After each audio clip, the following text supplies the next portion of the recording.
The fog swallowed the ship like a beast, and only the screaming gulls remembered her name. Salt clung to his skin like guilt. The deck was slick with blood and seawater, and the lantern's flame flickered like it knew something terrible had just happened. Jonas Bell stood barefoot, breathing hard, his hands trembling over the map he never should have taken. Somewhere below, someone, or something, was still pounding against the brig's iron bars. They say he betrayed Blackbeard, that he fled with a secret cargo and left a brother to drown beneath the burning hull of the Crimson Widow. But Jonas remembers it differently. He remembers Thomas's hand slipping from his grip, and the whisper, "Promise me, don't open the chest." But the chest was opened, and ever since the crew's been dying one by one, not from blade or storm, but from what came with the gold. The sea no longer calls them by name, it howls it. The gold was cursed, yes, but it was my name they screamed in the dark. This is not just another pirate story. This is a wound that never healed. This is a secret that should have sunk with the ship. And now you have a choice. What would you do if the only way to save your soul was to bury the truth forever? Welcome to the channel The Pirate's Diary. If tales of pirates, lost oaths, and cursed gold stir something in you, the sea keeps its stories, but only for those who dare to remember. Will you join the crew? Subscribe and step aboard. The wind bit through the cliff like a blade howling against the jagged stone. Waves crashed far below, tearing at the rocks with the fury of something ancient and hungry. And there he stood, motionless, like a statue carved from grief, Blackbeard, his silhouette cut against a bleeding sky. His braids were laced with powder fuses, burnt at the ends like memories too dangerous to keep. The crew whispered about him, but none dared speak his name aloud on that cursed edge. Not today. Below the cliff, on the black sand of Isla Sombra, Elias Drake knelt in silence, his hands bound behind his back, salt drying in the cuts along his wrists. His shirt clung to him, soaked with sweat and sea. The tide was rising, just slow enough to make his punishment cruel. They said he was the traitor, that he had sold the Obsidian Wraith's path to the Spanish, that he had signed his name on a letter sealed in red wax, the same wax Blackbeard used to seal the crew's blood oath. But Elias said nothing, not a word, not even when they kicked him to his knees or spit in his face, because this wasn't about gold or maps or betrayal. This was about fear. Blackbeard hadn't spoken a single word since they found the letter. He hadn't moved when they bound Elias, hadn't blinked when the crew screamed for justice. And yet, his eyes never left the boy. Those eyes, sharp as broken glass, weren't looking at a traitor. They were looking at a memory. Years ago, during a monsoon off Port Royal, Blackbeard had hauled a half-drowned boy from the wreckage of a burning sloop. That boy was Elias. Blackbeard raised him like a brother, carved him into a sailor, a killer, a poet. But something had changed in Elias after that last raid in the Gulf of Guinea. He began waking in the middle of the night, whispering names that didn't belong to any of the dead. He refused rum, he refused gold. And one night, in the glow of the lanterns, he looked at Blackbeard and said, "There's something on this ship that was never meant to leave that island." The crew laughed. Blackbeard didn't. Then the bodies started turning up, mouths open in silent screams, hands clutching at their chests like they'd seen something no man should see. No wounds, no poison, just emptiness.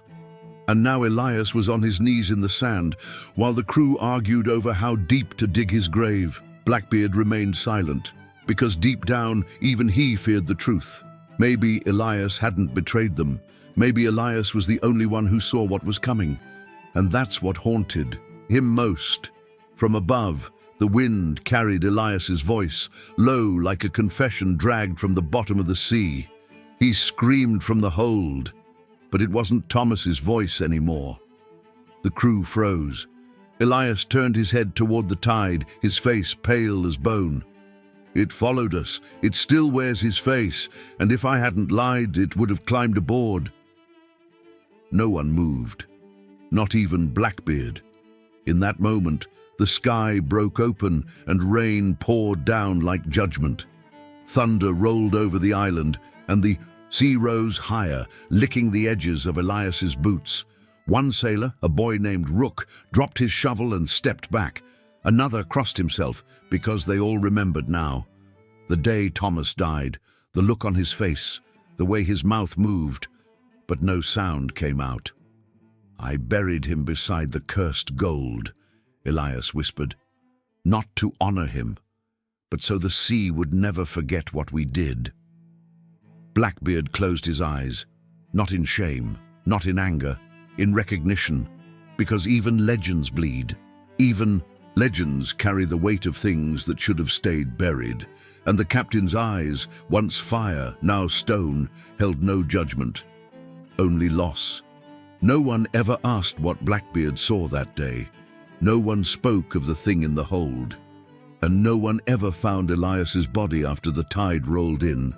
But every night since, when the wind shifts and the sea begins to moan, sailors say they see a figure standing on the cliffs of Isla Sombra, waiting, watching, whispering a name the sea has not yet swallowed. Blackbeard!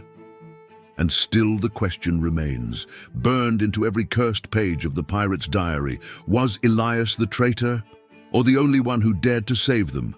The shovel struck something solid.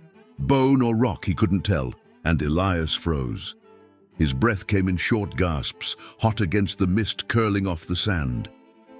The grave was almost finished, almost deep enough to disappear into. Rain began to fall, slow and cold, soaking the frayed rope that bound his wrists. His fingers trembled not from the cold, but from what he remembered. That night, the storm, the scream. Off the coast of Cartagena, the sky had split open like a torn sail. Thunder cracked over the waves, and lightning burned white scars into the sea. The obsidian wraith was crippled, her mainmast splintered, sails in ribbons. The Spanish galleon came fast, cutting through the rain like a beast with iron teeth. Most of the crew leapt for cover, ducking below deck or abandoning posts. But not Thomas, 16 years old, barely a man. His hands still smelled of salt and rope, always tied with powder burns. He stayed at the helm, soaked to the bone, eyes wide with terror, but steady. One hand on the wheel, one on the compass Blackbeard had given him. Blackbeard had called it bravery later, but Elias knew the truth. It was sacrifice. "You told me to run," Elias whispered into the pit he was digging. "And I did. I ran." The storm had swallowed his last look at Thomas. A flash of white knuckles on the wheel, mouth open in a shout he never heard. Elias dove overboard, lungs filling with brine and guilt. He never told the crew what he saw next, never told Blackbeard, never told anyone what waited beneath the hull when the wraith broke apart like shattered bone. Because what he saw wasn't human. It moved between the wrecks like a shadow with teeth, a shape that twisted with the current, but never drifted. And then, the voice. A sound not meant for ears, not a scream, not a word, just presence. "Do you want him back?" it asked, not in sound but in thought. "Do you want to fix what broke?" He'd been half dead, lungs torn raw, his chest collapsing between the coral. But he nodded. He nodded, and the sea opened like a wound. He made a deal he didn't understand. He remembered the warmth, not of the sun, but of something inside him, something ancient, something that smiled with no face. Elias never saw Thomas again, not alive. But 3 days later, the obsidian wraith floated ashore with no crew. Aboard, no blood, no bodies, except Thomas. He was still at the wheel, clothes torn, skin pale, mouth sewn shut by barnacles. Blackbeard didn't speak for hours after that. He only stared. And when they buried Thomas by the rocks, He asked Elias one question. "What did you see out there?" Elias lied. He said the sea took Thomas. He didn't say the sea gave something back. And now, years later, as he dug his own grave beneath the grey sky of Isla Sombra, the ground soft with old blood, Elias could still hear that voice in the waves, closer now, clearer. The debt was never paid, Elias. He dropped the shovel, fell to his knees. The rain washed over him, filling the hole. And as the crew waited above, torches flickering in the mist, no one saw what rose behind him. Not a ghost, not a man, but something wrapped in seaweed and grief, wearing Thomas's eyes. Elias didn't scream. He only whispered, "I tried to save you." And from somewhere deep beneath the deck of his memory, he heard Thomas's voice for the first time in years. "You should have let me drown." The sand closed in, and the sea remembered. The sun was a cruel lie, bleeding light across an ocean that offered no mercy. Elias floated on a broken plank, lips cracked, throat raw, skin blistered beneath a sky that hadn't rained in days. 3 days adrift, 3 days without water, 3 days with the dead whispering just below the waves. Then came the wreck.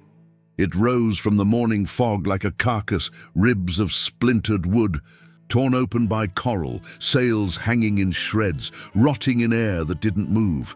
The hull was Spanish once, but every mark of its empire had been scraped away, clawed off by nails or something worse. The name of the ship was missing. Even the figurehead had been severed, as if ashamed of what it led. Elias should have paddled the other way. He didn't. His hands gripped the side, and the wood bled under his touch. Black water and something thicker. He climbed aboard, barefoot, shaking, heart pounding, in a chest too dry to beat. No men, no voices, no birds, just bones chained to the mast, wrists bound by rust, jaws unhinged, mouths still open in silent horror. Scratches covered the walls inside the galley. Not words, just marks, desperate and endless, as if someone tried to claw their way out of time. In the captain's quarters, a single journal lay soaked in something not quite ink. Elias reached for it, and that's when he heard it. No, not heard, felt. A pressure behind his eyes, a slow burn under his ribs, like seawater pouring into his mind. "Bring me another." The words pulsed beneath his skin. "Or I'll take one from the ones you love." He stumbled back, knocking over a broken lantern. His hands shook as he dropped the journal, which hissed when it hit the floor, pages curling like scorched leaves. Madness, he told himself. Sun fever. A sailor's ghost story. He abandoned the wreck, heart hammering, sweat freezing on his skin. By nightfall, he was found by Blackbeard's skiff, silent, trembling, teeth clattering with something deeper than cold. They brought him back aboard the obsidian wraith. They wrapped him in blankets. No one asked what he'd seen, but that night, as the ship rocked gently under stars, Thomas stopped breathing. No scream, no sound, just silence. Elias was the first to find him. The boy's body was still warm, eyes wide, lips parted, no wounds, no sign of struggle. He looked like he'd just forgotten how to be alive. Blackbeard arrived minutes later, stared at Thomas for a long time, then at Elias. Didn't speak, didn't blink. Elias tried to explain, tried to say the boy had been fine at supper, laughing, humming that old sea shanty about gold and ghosts, but the captain only said one thing: "The sea took him," and walked away. But Elias knew the truth. It hadn't been the sea. It had been the voice. The one still lurking in the back of his mind, still waiting, still hungry. "Bring me another."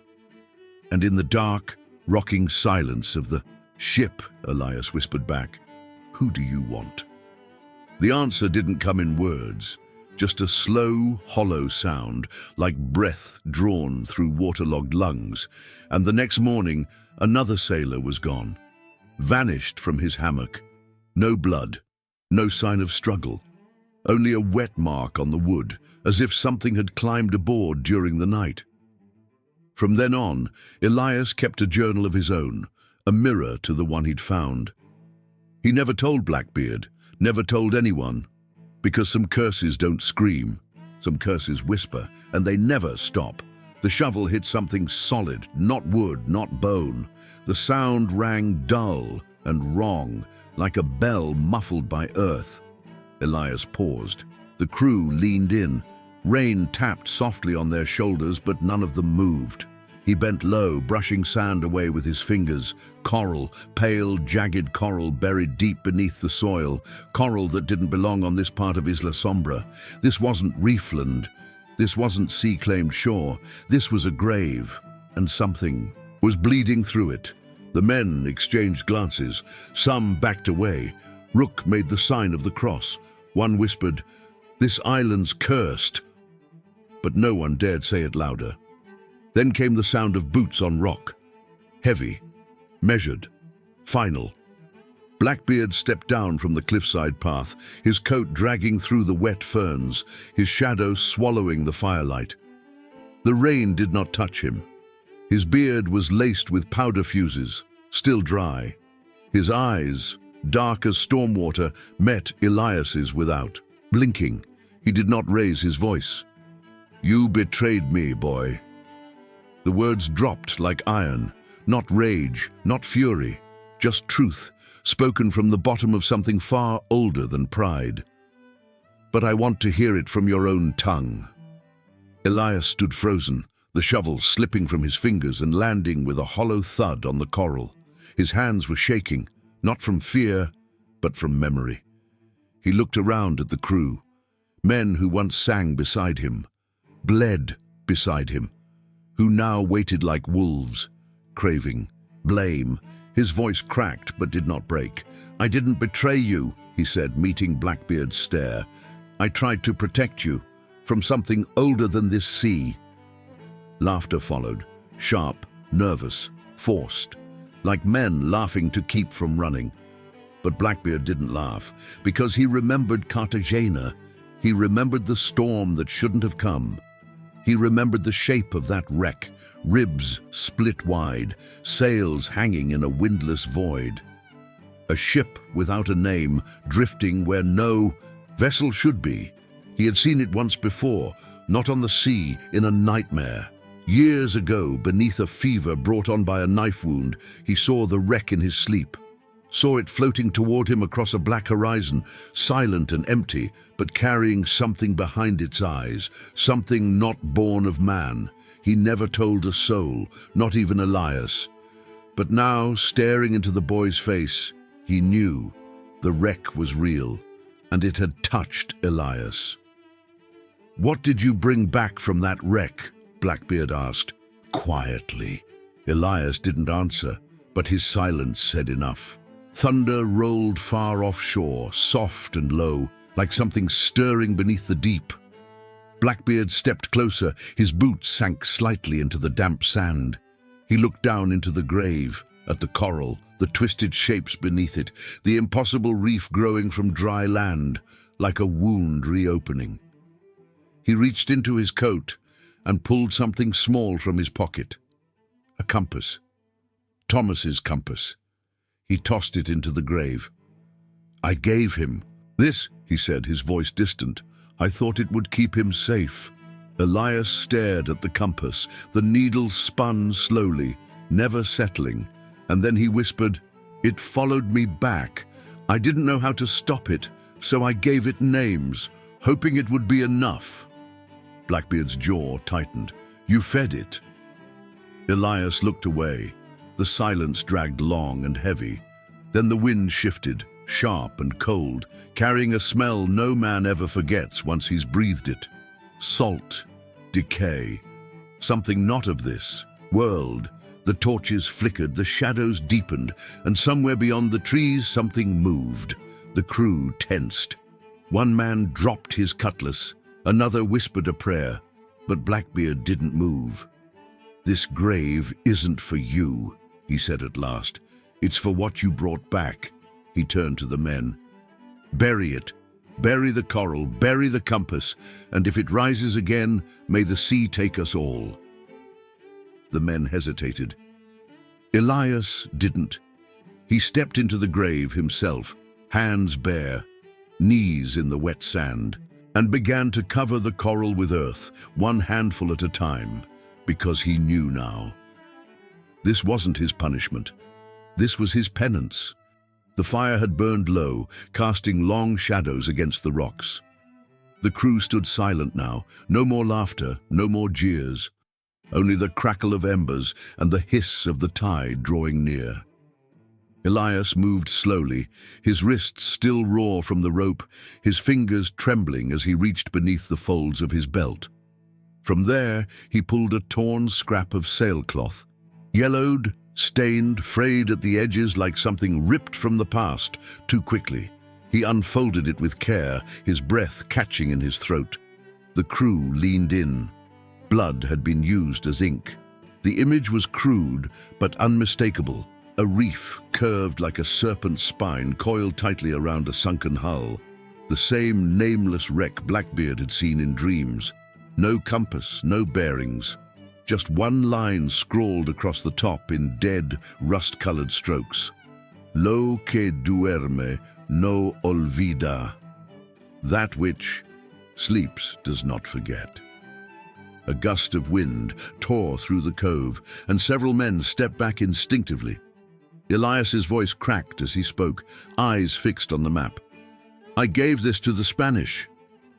He didn't look up. "I told them where to find the wreck. I wanted them to find it." Someone swore under their breath. Someone else whispered, "Traitor."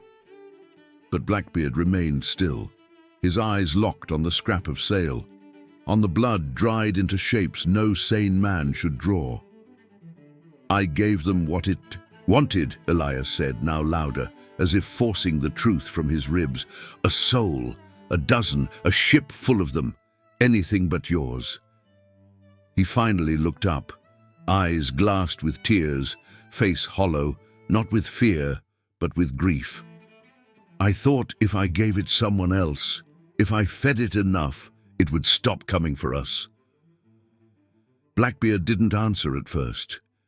He stepped forward and took the map in his hand, staring at the reef drawn in blood, at the crude shape of the ship wrapped in coils like prey too long, dead to scream. He had seen that reef once, from the crow's nest of the obsidian wraith, before the sky turned black and the water began to whisper. A place no charts dared mark, a place that twisted the compass and froze the breath in a man's chest. "You sent them to die," Blackbeard said, not in accusation, but in understanding. "Yes. You let them go into the dark, so it wouldn't take us."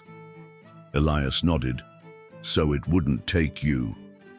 The crew stood frozen, their boots anchored in disbelief. The truth clung to the air like smoke.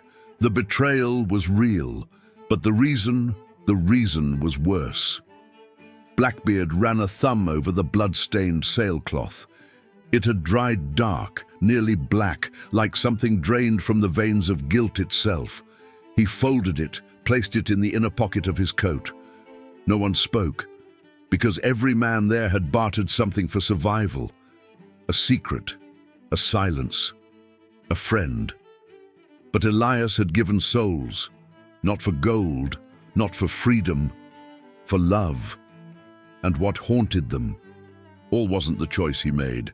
It was how easily they might have done the same. Blackbeard placed a hand on Elias's shoulder, not with forgiveness, but with the weight of knowing. "That which sleeps does not forget," he repeated, voice low as thunder behind a storm. "But neither do we." The waves struck harder now, rising fast, as if the sea itself had heard the map unrolled, as if it remembered too. Elias lowered his head. "It's still hungry, Captain." And Blackbeard answered without flinching, "Then we feed it nothing but fire." But even he didn't believe the lie. They circled him like dogs, boots kicking up sand, eyes lit with the kind of fire that doesn't come from torches, the kind that comes from fear, from needing someone to blame. Steel flashed, Voices rose. "Hang him! Cut his tongue! Let the sea have him!" They screamed for blood, not for justice, not even for revenge, but to quiet the thing crawling in their minds since the map was shown, since the name was spoken, since the wind changed.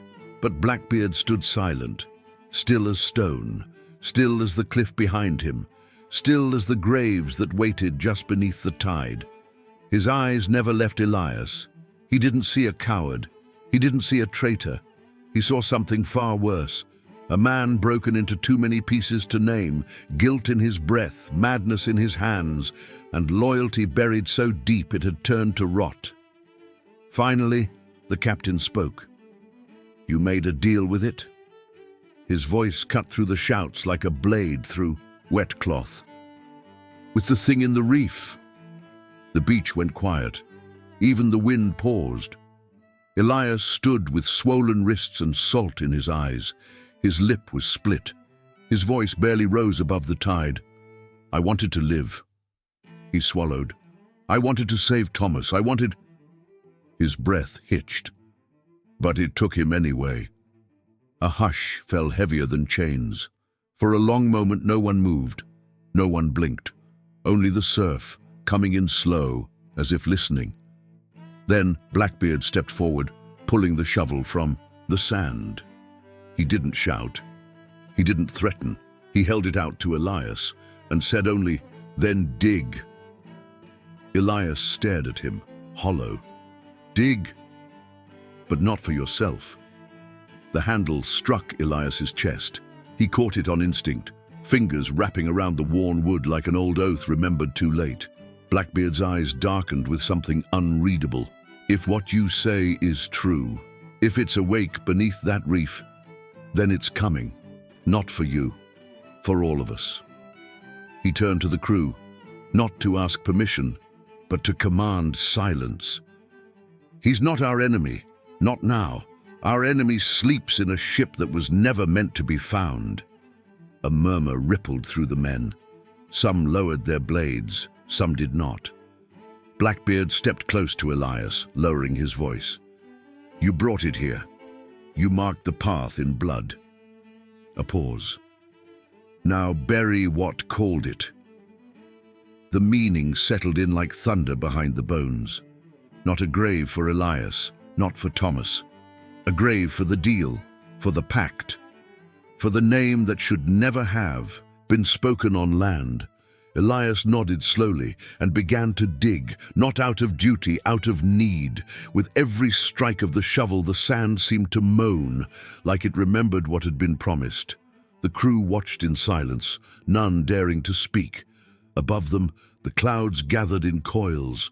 The tide pulled back, and from somewhere far off, beneath waves deeper than death, a sound began to rise.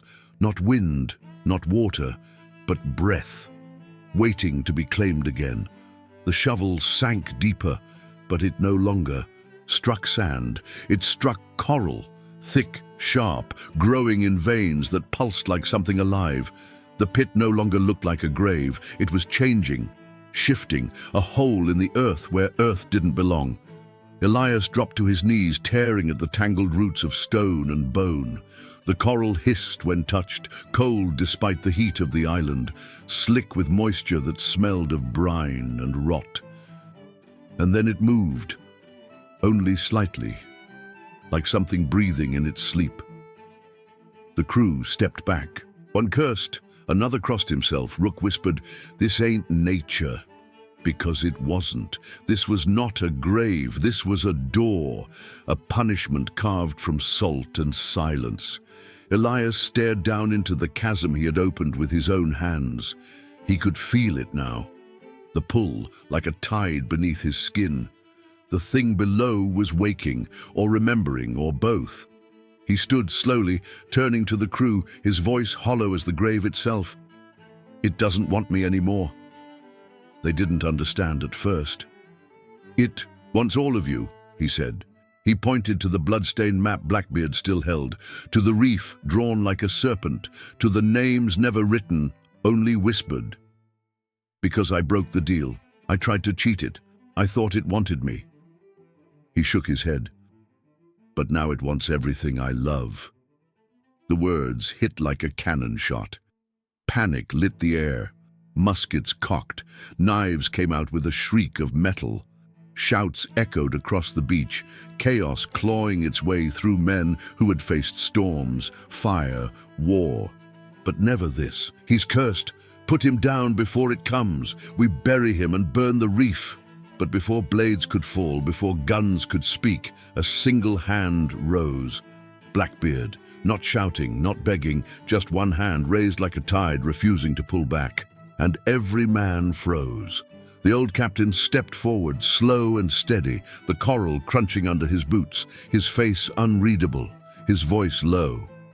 "You think death scares me?" The crew stayed silent.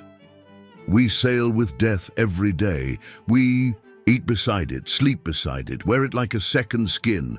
He walked to the edge of the pit, looked down into the twisting reef where the coral now pulsed like a wound trying to close. "But this," he whispered, "this is different." The pit breathed, a long, slow inhale that drew heat from the air, light from the torches, courage from the men. And then, from deep below, too deep to be real, came a sound, a voice. Not loud, not human, but familiar. It said nothing in words, but every man heard something different, a name they'd buried, a scream they'd forgotten, a promise they'd broken. Elias fell to his knees again. "It remembers," he whispered. The pit remembered everything. Blackbeard stared into the coral, eyes hard as the chain around his neck. He looked at Elias, then at the crew. "We don't run," he spit into the pit. "We finish what we started." And from somewhere below, something began to rise. The sky had gone the color of bruised steel, and the sea no longer moved. It waited. The pit of coral breathed slow and steady, glowing faintly beneath the earth, a sickly, pulsing light, like fireflies dying in a jar. The reef had begun to hum, a low throb that made the teeth of every man on that beach ache. Elias dropped to his knees, the weight of it all pressing into his chest like a cannonball. Salt and tears ran down his face. He lifted his hands, not to defend himself, not to beg for mercy, but as if reaching towards something only he could see. Like a child, waking from a nightmare, still caught between memory and myth, his voice cracked thin and raw. "Let me make it right," he sobbed. "Let me give it what I stole." The crew stood frozen, weapons slack at their sides, their courage unraveling thread by thread. Behind them, the torches sputtered. The waves did not return. Blackbeard stepped forward, slow, each footfall echoing in the silence like the toll of a bell. He knelt before Elias. His shadow swallowed the boys. "What would Thomas say?" he asked quietly. "If he saw you now?" Elias didn't lift his head. His voice came soft, broken. "He'd forgive me." Blackbeard didn't flinch. "Would you forgive yourself?" Elias didn't answer. He couldn't, because the truth was there, choking him, burning behind his eyes. He hadn't just made a deal with the thing in the reef. He had believed in it, believed in what it offered, believed in himself for once. And when Thomas died, when the price came due, he'd chosen silence. The coral pulsed again, brighter this time, the color of old blood and vanished names. It was ready, it was listening. Blackbeard reached into his coat. From it he drew a flintlock, old, battered, carved with a single word along the barrel, "Remember." He placed it in Elias's palm, not with violence, with finality. The metal was cold, heavy with more than lead. "Choose," Blackbeard said, "not a command, a sentence, a weight, a mirror." Elias looked at the weapon, at his own reflection warped in the polished steel, at the pit before him, at the glowing reef that whispered promises and punishment. He looked up at the crew, the same men who once sang beside him under starlight. And then he looked past them, to the sea, to where Thomas had gone, or where he still waited. The flintlock trembled in his grip, and the reef pulsed once more. A single grave sits on the black shore of Isla Sombra. No marker, no name. Only a rusted compass, half buried in coral, its needle still spinning, refusing to rest. Around it, the sand is cracked and pale, as if something beneath still breathes. Far out at sea, a ship burns. The flames flicker against the dawn like dying memories, and the smoke rises in a long, silent question no man dares to answer. There is no song for Elias Drake, only silence, and the echo of what he tried to bury. Blackbeard stood beside the pit long after the others had gone, his coat soaked in sea spray, his boots rooted in the damp sand. He held the journal close, fingers tracing the torn edge of the last page. The message was written in red, not blood, not ink, just the weight of guilt made flesh. "Tell him I didn't mean to." He read it again and again. But the sea offers no answers, only demands. Something changed in Blackbeard after that day. He no longer barked orders, no longer raised his voice. He carried the journal with him everywhere, tucked close to his chest like a wound too deep to show. Some say he never returned to Isla Sombra. Others say he never left. The obsidian wraith was seen one last time, drifting into fog, her sails torn, her lanterns unlit. She vanished without a sound, leaving behind only whispers and a map no one dares follow. But those who sail near the island still see it. The lights under the waves. The reef that grows in shapes no reef should take, and sometimes on windless nights they hear it. A voice, faint, familiar. "Bring me another." And something inside the sea answers. They say Elias made a mistake. They say he betrayed the crew. But the truth is heavier. He tried to fix the unfixable. Tried to love something that was already lost, tried to save a brother from a storm that no man survives.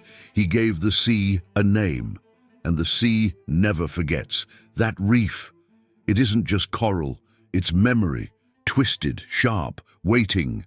Blackbeard once told a younger crewman that the sea doesn't punish, it remembers, and it brings back what you gave it wrong. He warned them. They didn't listen. Now his name is part of every crash of wave against that cursed coast. And somewhere deep below, Thomas still waits. But he doesn't wear his own face anymore, and the thing that took him, it isn't hungry, not yet, but it will be. And when it is, it will whisper again. Because what the sea demands, it always gets. Did you already know this forgotten part of the tale? And if you had been standing beside that grave, would you have pulled the trigger? What other sea stories still beg to be heard before the tide buries them for good? If this story touched you in any way, don't let it vanish like so many other names the sea has taken. Subscribe to the Pirate's Diary and turn on notifications to keep hearing what was never meant to be forgotten. This was the final page. And some pages were never meant to be opened.